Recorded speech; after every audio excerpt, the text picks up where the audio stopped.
সবাইকে স্বাগতম আমার চ্যানেলে। আজকের ভিডিওতে আমরা শিখব এক্সেলের কনক্যাটানেট ফর্মুলা সম্পর্কে। এটি একটি খুবই সাধারণ কিন্তু কার্যকরী ফর্মুলা যা আপনাকে একাধিক সেল থেকে ডেটা একত্রিত করতে সাহায্য করবে। আজ আমরা এই ফর্মুলার ব্যবহার, সিনট্যাক্স এবং একটি উদাহরণ নিয়ে আলোচনা করব। সুতরাং ভিডিওটি শেষ পর্যন্ত দেখুন এবং যদি এখনো চ্যানেলটি সাবস্ক্রাইব না করে থাকেন তাহলে এখনই সাবস্ক্রাইব করে নিন। কনক্যাটানেট ফর্মুলা ব্যবহার করে আপনি একাধিক টেক্সট, স্ট্রিং, সংখ্যা বা ডেটা একত্রিত করতে পারেন। আপনি কোনো এমপ্লয়ির নাম এবং পদবি একত্রিত করতে চাইলে কনক্যাটানেট ফর্মুলা ব্যবহার করতে পারেন। কনক্যাটানেট ফর্মুলার সিনট্যাক্সটি খুবই সহজ। কনক্যাটানেট টেক্সট 1, টেক্সট 2, টেক্সট 1 এটি হলো প্রথম টেক্সট বা ডেটা যা আপনি একত্রিত করতে চান। টেক্সট 2 এটি হলো অতিরিক্ত টেক্সট বা ডেটা যা আপনি প্রথমটির সাথে যোগ করতে চান। একাধিক টেক্সট বা ডেটা যোগ করা সম্ভব। এখন আমরা একটি উদাহরণ দেখে নিই। ধরুন আমাদের কাছে কিছু ফার্স্ট নেম এবং লাস্ট নেম রয়েছে এবং আমরা চাই এই ফার্স্ট নেম এবং লাস্ট নেম ব্যবহার করে একত্রিত করে একটি পূর্ণাঙ্গ নাম তৈরি করতে।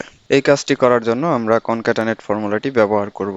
সেক্ষেত্রে সমান কনক্যাটানেট, প্রথমে আমরা A2 সেল সিলেক্ট করব, কমা, এখন আমরা ফার্স্ট নেম এবং লাস্ট নেমের মাঝখানে একটি স্পেস ব্যবহার করব।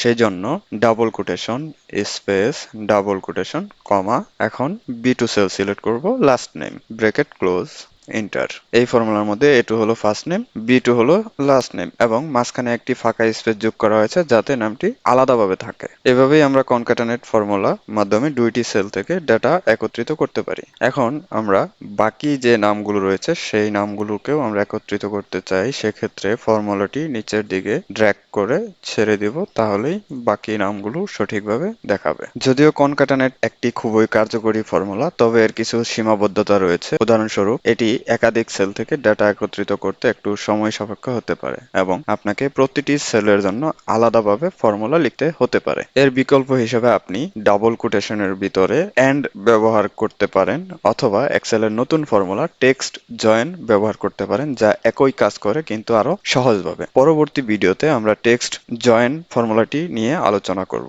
আজ আমরা শিখলাম কিভাবে কনক্যাটানেট ফর্মুলা কাজ করে এবং কিভাবে এটি ব্যবহার করা যায়। এটি এক্সেলের একটি গুরুত্বপূর্ণ ফর্মুলা যা আপনাকে ডেটা একত্রিত করতে সাহায্য করবে। যদি ভিডিওটি ভালো লেগে থাকে তাহলে একটি লাইক দিন, কমেন্টে আপনার মতামত জানান এবং অবশ্যই চ্যানেলটি সাবস্ক্রাইব করতে ভুলবেন না। নতুন নতুন এক্সেল টিউটোরিয়াল পেতে সাথেই থাকুন। ধন্যবাদ।